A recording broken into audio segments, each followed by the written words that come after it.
같이 지금 예배 드리고 계심을 기억해 주시기 바랍니다. 한 주간 평안하셨습니까? 네. 대답을 해주셔서 너무 감사합니다. 여러분이 아시는 분이 계실지 모르겠습니다. 지금 태준님이 오늘 우리 교회와 함께 예배를 드리시면서 처음으로 안내를 하는 시간이죠. 네.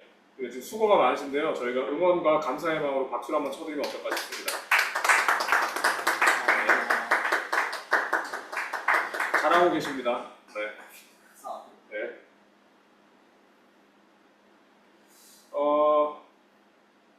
지난주에 여러분 혹시 주의 깊게 보신 분은 아시겠지만 서울의 한낮 기온이 아마 다른 곳도 틀리지 않으실 것 같은데요. 서울의 최고 기온이 31도가 넘은 게 됐습니다.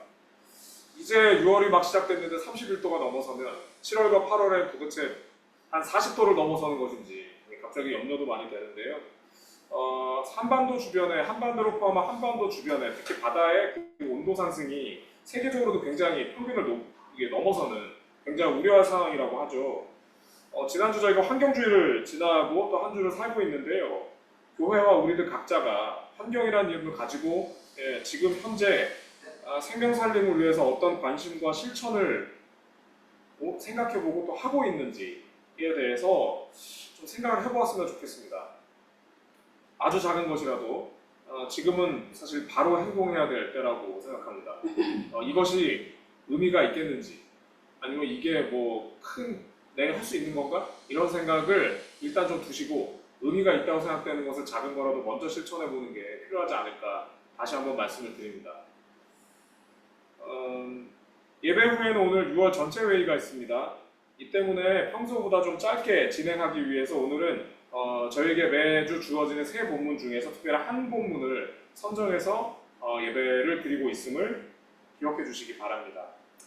아무쪼록 여러분 모두와 연대하는 이웃들의 몸과 마음에 하늘의 평화가 깃들길 기원합니다. 지난주에요. 여러분 정부의 깜짝 발표가 있었던 것을 기억하시죠? 평소 언론과의 만남을 병적으로 피해왔던 대통령이 직접 기자들 앞에 나와 외친 일성은 산유국의 꿈이 이루어진다 였습니다. 기억나십니까? 네, 지금도 굉장히 엄청나게 정치권의 중요한 소용돌이 중에 하나이죠.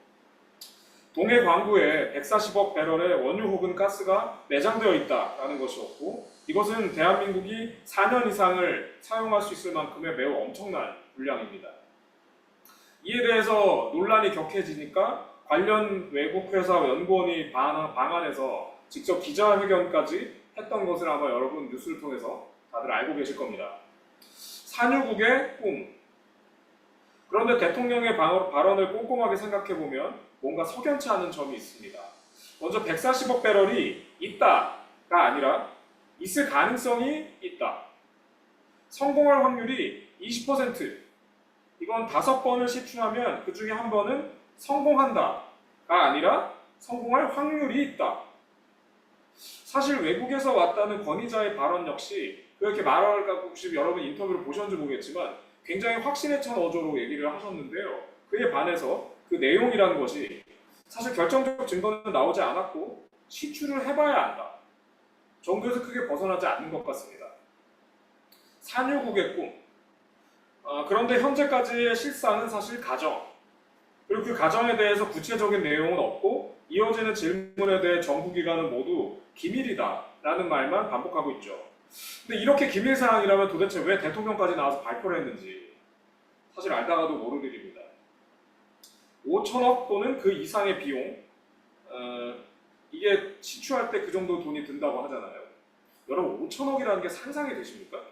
저는 사실 상상이 잘 안 돼서 이게 얼마인지. 특정 정당을 넘어 이 땅의 정치판에서 이 같은 천문학적인 혈세는 사실 자주 허망하게 사용되고 없어졌습니다. 열면은 좋아지는데 닫으면 모든 게 나빠지는 4대강의 육중한 구조물, 그리고 상상 이상의 예산을 쏟아부었지만 투표 결과는 거의 아무도 대한민국의 편이 되어주지 않았던 부산 엑스포 유치활동, 드넓은 바다와 갯벌 생태계를 도륙내면서 내세웠던 수익은 온데간데 없는 새만금, 바로 그 자리에서 일을 벌였다가 국제적 망신으로 끝난 세계 잼버리 등이 그 대표적인 예이죠. 환경 파괴는 또 어떻습니까? 평창 동계올림픽 그 단 한 번의 행사를 위해 산의 한쪽 사면 전체가 파괴된 강원도의 가리왕산은 현재도 복원은커녕 복원 계획도 수립하지 못한 채 그 파괴가 점점 심해지고 있습니다. 대통령이 소리를 높였던 산유국의 꿈. 이에 대해 우리는 묻지 않을 수 없습니다. 그 꿈은 도대체 누구의 꿈인지. 화석연료 의존도를 조금이라도 낮춰야 되는 상황에서 이것이 과연 적절한 꿈인지, 그리고 경상남북도의 동쪽 바다 전체가 해당될 만큼 드넓은 바다를 헤집고 뚫을 때 파괴될 환경과 그 속에서의 고래의 꿈은, 그리고 그렇게 바다가 망가질 때 또 피해가 불가피할 어민들 모두의 가슴 속에 있을 만선의 꿈은 외면해도 되는 것입니까? 오늘 우리가 함께 읽은 성서를 다시 기억해 봐 주시기 바랍니다. 호세아서 본문에는 어떤 사람의 꿈이 등장합니다. 그날에는 평화가 찾아온다. 그런데 그 내용이 무척 신기합니다. 하느님께서 여러분 보면서 여러분은 좀 신기하지 않으셨나요? 하느님이 동물뿐 아니라 벌레하고도 약속을 맺는다 라고 말씀하시니까요. 그리고 또 끝에 보면 포도주와 먹을 것이 이런 이야기들이 또 등장하죠. 심지어 약속의 대상에 없는 사람은 약속의 대상이 아니죠. 내용에 보면 사람을 기억하고 백성을, 그리고 백성에게 너에게 뭘 전해줄게 라고 하나님이 얘기하지만 정작 이 내용 속에서 언약, 약속의 대상은 사람이 아닙니다. 사람은 그저 신으로부터 은혜를 입을 뿐입니다. 저나 이정훈 목사님, 이정훈 씨아님이 알고 있는 그 성공의 교단의 광명교회에서 심우하시는 민수키 사제라는 분이 계신데요. 이분한테 요즘에 최근에 종종 낯선 전화를 받으신다고 해요. 매우 거칠고 화난 목소리들로 이렇게 전화들이 있는데 그 내용은 다음과 같습니다. 당신의 개나 고양이에게 축복을 한다는 것이 사실인가? 네, 민수키 사제님이 대표적으로 동물권 그러면서 그 반려동물에 대한 축복식을 해주시거든요. 성경에 보면 동물에는 영혼이 없는데, 그리고 예수를 믿어야만 구원을 받을 수 있는데 왜 당신은 동물에게 하나님의 이름으로 축복을 하는가? 그건 신성모독이다 라면서 이렇게 화를 내는 전화를 꽤 많이 받으신다고 해요. 자, 여기 지금 오늘 함께 예배드리는 팝교회 여러분들은 반려동물에게 혹은 동물에게 함께 축복을 하고 그리고 건강하게 지내기를 바라고, 그리고 그 동물이 생을 다했을 때, 그것 때 뭐 장례 혹은 그때 그것에 슬퍼하고 있는 이 반려인들 함께 그거에 대해 애도하고 하는 과정들을 교회가 혹은 종교가 함께 하는 것에 대해서 여러분들은 어떻게 생각하십니까? 여러분 어떻게 생각하세요?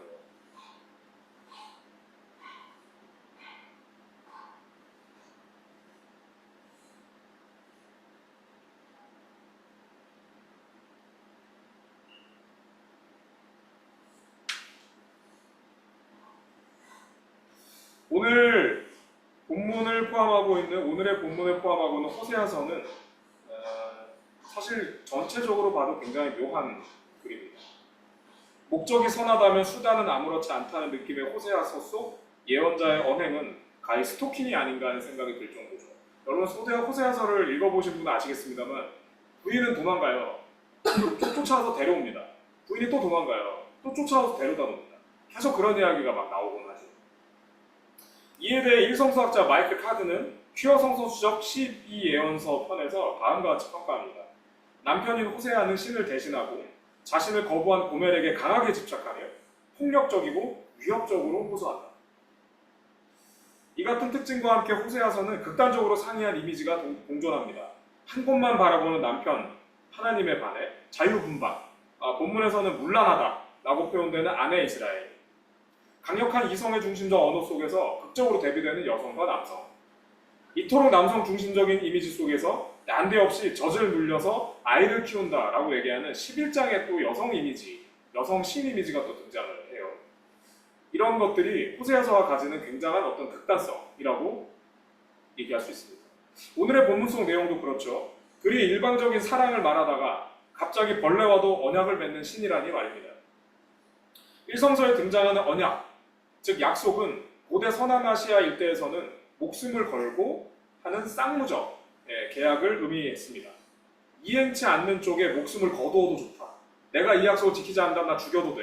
라고 말하는 거였다는 거죠. 이를 극적으로 드러내기 위해 희생제에서 사용되는 그 동물 있잖아요, 짐승. 짐승의 사체를 절반으로 쪼갠 다음에 이렇게 놓고 그 중간으로 그 약속을 하는 두 존재가 같이 걸어 지나가는 그런 예식을 행하기도 했다고 합니다. 그러니까 한마디로 약속을 안 지키면 이렇게 쪼개져서 죽을 거야. 이런 얘기를 한다는 거예요.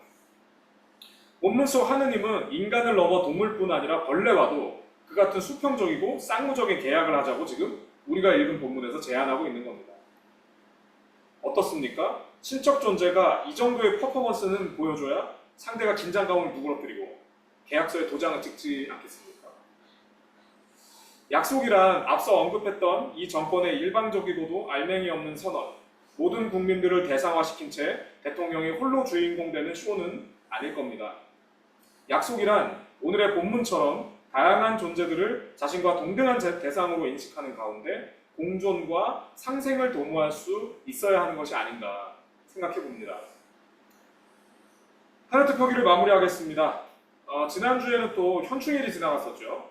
현충일에 정부와 야당 간의 평화에 대한 입장차를 보이기도 했습니다. 대통령은 평화와 안보는 압도적인 힘을 바탕으로 이룩한다 라고 외친 반면 야당 일각에선 안보는 평화가 선행되어야 한다 라고 주장하기도 했습니다. 평화가 무엇인지 또 무엇이 있어야 평화의 가치를 지킬 수 있는지 등에 대한 논의는 오늘은 시간 관계상 다음으로 미루겠습니다.